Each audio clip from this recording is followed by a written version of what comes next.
लग्न लागलं. लग्न लागल्यानंतर ते नर्मदा तिथं गेले.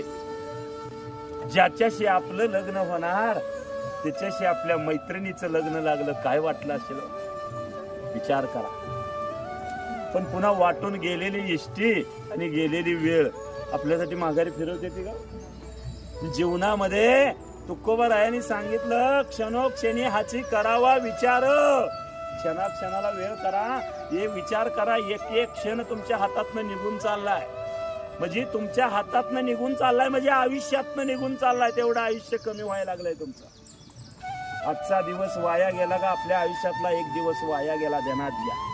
रोज आम्ही सत्संगातून जीवापाड ओरडून का सांगतो, हा आयुष्यातला दिवस पुन्हा येणे नाही. म्हणून विचार करा. संसारात सगळ्या वस्तू मिळतील पण आयुष्यातला दिवस गेलेला वाया कधीच मिळत नाहीये. नर्मदेची आयुष्यामधली ती अवस्था अशी झाली, त्या नर्मदेचं लग्न ज्याच्याशी होणार ते झालं नाहीये. राग आला, साहजिक आहे.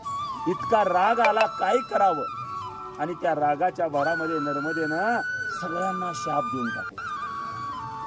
तुम्ही लबाडाय, माझ्याशी लग्न ठरवता आणि माझ्याशी लग्न लावता.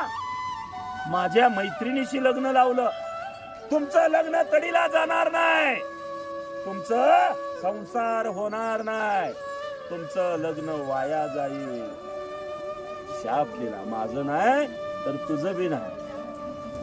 आता चूक कुणाची? व मेकअप करायची गरज होती का?